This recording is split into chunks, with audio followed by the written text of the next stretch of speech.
Today we're going to talk about tax. For those of you who may have watched my full profile video, know that I came kind of a winding road to be a tax attorney.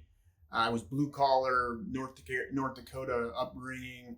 I worked construction around the world, Army Special Forces, Army Green Beret. And so when I look at tax or anything else in life, I come from a kind of a practical and tactical approach, and tax is no different. Tax is something we've dealt with our entire life. We dealt with tax when our brothers and sisters and friends, took our Halloween candy. They taxed our Halloween candy. Why did they do that? Because they could. And what did we get in return? We got absolutely nothing.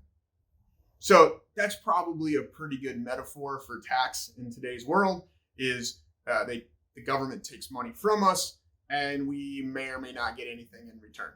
But that's not really the point of the discussion here is to debating tax. Here we're talking about that we are dealing with tax. We have to deal with tax, and let's understand the tax system a little better. So we deal with all sorts of taxes, income taxes, employment taxes, sales taxes, property taxes on our house and our cars, use taxes, transfer taxes in some states when you sell a house, just all sorts of taxes every day.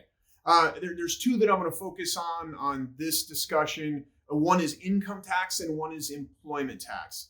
That's because income tax is the one you hear the most about, and employment tax is the one that you probably end up paying the most of over your lifetime and know the least about. So first, income tax. So income tax. The United States has what's called a progressive income tax system. That is, as the more money that you make, the higher the tax that you pay. So and those are called brackets. So we pay tax in tax brackets. In the United States, married filing jointly, 0 to 20,000, you pay 10%, 20 to 80,000, you pay 12%, 80 to 160, you pay 22%. But first you have a standard deduction. So the first 24,000 you pay no tax on. So working that out, 24,000, no tax, another 20,000 is 10%. The next 60,000 is 12%. So at 120,000, you're still only paying about 12% on your marginal income. So marginal income being that next dollar. At 100,000 married filing jointly, you're paying 12%. So and then if we're talking about not married, if you're not married, just kind of cut those numbers in half. If you're at 60 grand with your standard deduction, your marginal rates, is about 12%. So that's income tax. And the reality is that with child tax credits and those sort of things, over half of all U.S. taxpayers are paying zero income tax. Zero. So if you're paying zero income tax and half of the entire U.S. taxpayers are paying zero income tax, what kind of tax are we paying? The answer is employment tax. And that's the one I want to focus on today. So what is employment tax? So employment tax is Social Security and Medicare. That very first paycheck you got, you looked at the paycheck and you might have had some federal income tax withheld and some state income tax withheld. State tax is usually 5 to 10%, and that tax starts earlier, so you don't get that usually $12,000 or $24,000 exclusion. You're probably paying 5 or 10 or 5 to 8% almost immediately. So you see some federal tax withheld, you see some state tax withheld, but then you see Social Security and Medicare. And so the very first job you got, you earned $100, and you pull open that paycheck, and lo and behold, you don't have $100. You probably have somewhere in the 80s. Why? Some federal income tax, some state income tax, and then 6.2% for Social Security and 1.45% for Medicare. So that's 7.65% of employment taxes on every dollar you earn as an employee. That's important when I say there, as an employee. So you'll see that on the paychecks now. At the end of the year, the employer gives you a W-2, a Form W-2. To file your tax return, it shows the Social Security that was held, the Medicare, your state and federal income taxes that were withheld. And so you do that, you report that on the tax return. The Social Security, just for additional information, the first $140,000 is what you pay Social Security on. So 6.2% on the first 140,000, Medicare forever. You make $1 million, you're still paying 1.45% Medicare. So on the first $140,000 of earned income, you're going to pay a 7.65% of income tax. Now, this starts to add up. So if you're paying 7.65% and you're paying 12%, then yeah, you're paying about 20% combined income tax and self-employment tax. But that means you're making a few bucks. And, but employment tax starts at that first dollar. And that's the important part here. So pretty simple. You work, they deduct it, you're unhappy, but it's paid. You get to the end of the year, you get a W-2, you file your tax returns, you get a refund or whatever is going to happen, and you're done. But what happens if you're self-employed? There are a whole lot of gig jobs out there now. Uber and Lyft and Postmates and Grubhub and Doordash and all these ones that where you're paid as what's called a contractor. And I'm going to use Uber. I'm just going to say Uber for the rest of the way I'm talking here because that's a good example. You are not an employee of Uber if you are an Uber driver. What does that mean? Well, it means you can turn the app on anytime you want. You can work whenever you want. You can turn it off whenever you want. You get your money right away. You download it to your, you kind of transfer it to your checking account.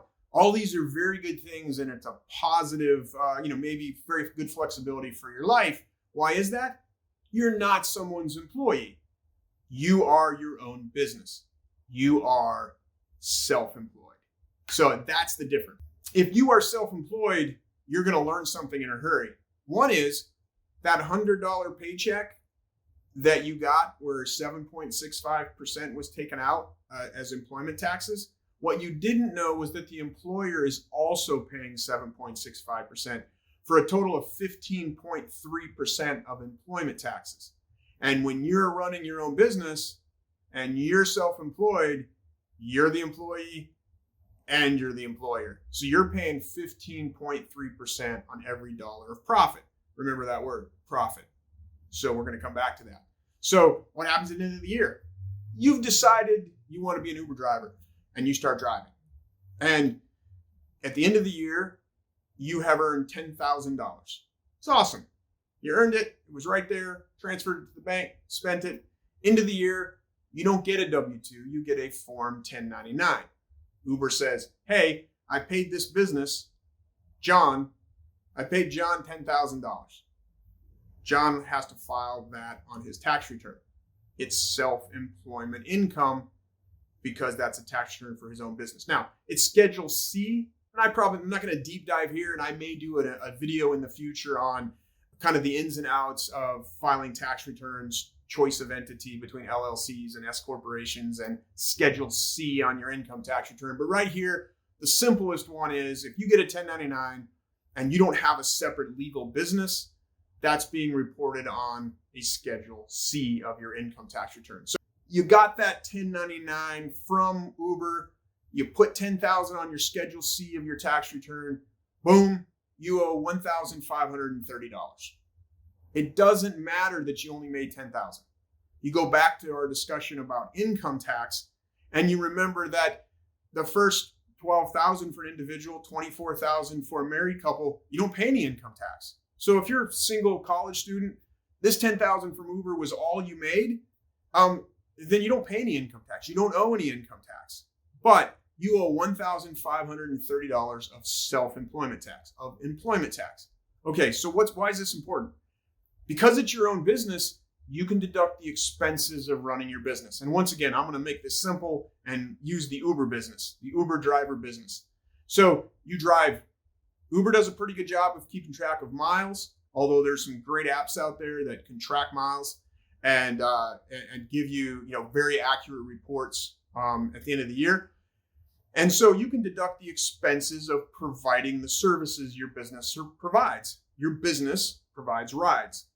And so let's say, just for easy math, that you made $10,000 and you drove 10,000 miles. You probably drove a few more, but just simplicity. And remember, if you drove a few more, this analysis and calculation gets better for you. You drove 10,000 miles. And so what you did? You put gas in your car, you maybe had some repairs, but you also used your car personally. it gets really complicated from an accounting standpoint to allocate personal and business use of a car and the expenses related to a car. So the IRS gave us a simple way to do this. In the current year, right now, you can deduct 56 cents for every mile. So you drove 10,000 miles, 56 cents, you get a deduction for $5,600. So $10,000 of income for your business, $5,600 of expenses. Your profit's not $10,000 anymore, it's $4,400.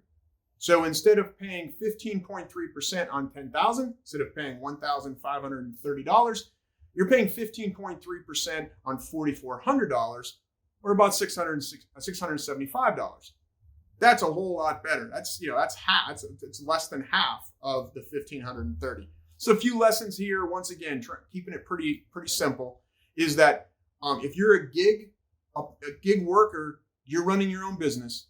You're paying 15.3% on profits, and it's really important to keep track of your expenses, and it's really important to file your tax return, because the only thing worse than owing $1,530 is not filing a tax return and now have to start paying large penalties and interest on that $1,530 because you never filed the tax return. So anyway, I hope this kind of general information has been helpful. Specifically, the gig employee side, I think that's very relevant and maybe very specifically helpful. If you like these videos, hit like, subscribe, maybe refer to some friends or somebody you know that's working in the gig economy that it might be helpful to, and you have a great day.